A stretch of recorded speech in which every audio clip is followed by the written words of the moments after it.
সুমাইয়া রেস্টুরেন্টের একটা টেবিলে বসে আছে, মুখে হিজাব করা। ওয়েটারকে ডাক দিতেই ওয়েটার এসে সুমাইয়ার পাশে দাঁড়ালো। ওয়েটার সুমাইয়াকে জিজ্ঞাসা করল, জি ম্যাম, কি খাবেন?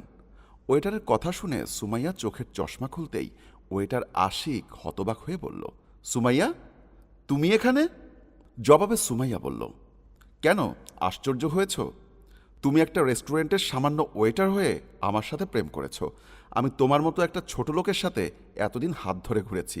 আমি যদি জানতাম তুমি একটা ছোট লোক, সামান্য একজন ওয়েটার, তাহলে তোমার সাথে কোনো দিন আমি সম্পর্ক করতাম না।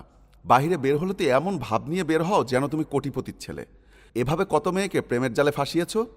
আশিক কিছু বলতে যাবে, তখন সুমাইয়া আশিককে থামিয়ে দিয়ে বলতে লাগলো, জানো বাবা কি বলেছে? শরীফ চৌধুরী বাড়ি থেকে বের হতেই বাড়ির পথে সুমাইয়ার সাথে দেখা। সুমাইয়া বাবাকে দেখে বলতে লাগলো, বাবা, তোমার সাথে আমার কিছু কথা আছে। জবাবে শরীফ চৌধুরী বলল, কি বলবা মামনি, বলো। এর মাঝে সুমাইয়ার মা এসে পাশে দাঁড়ালো। সুমাইয়া বলতে লাগলো, বাবা, আমি আশিক নামের একটা ছেলেকে ভালোবাসি।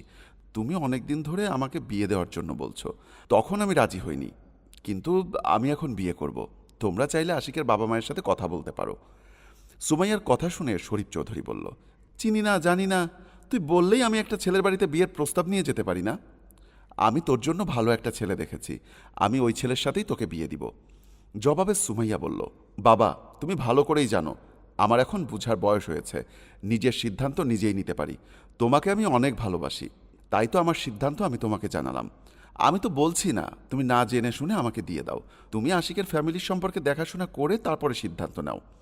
সুমাইয়ার কথা শুনে মা বলল, সুমাইয়া তো ঠিকই বলেছে, ও তো আর ওই ছেলের হাত ধরে কোথাও চলে যায়নি।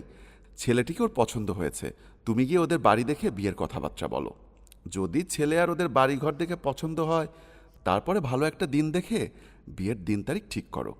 সুমাইয়ার মায়ের কথা শুনে শরীফ চৌধুরী বলল, ঠিক আছে, তুই আজ গিয়ে আশিককে আমার সাথে একটু দেখা করতে বলবি। আমি আশিকের সাথে কথা বলে তারপর ওদের বাড়ি দেখতে যাব। বাবার কথা শুনে সুমাইয়া আর দেরি না করে আশিকের সাথে দেখা করার জন্য ওখান থেকে চলে আসলো।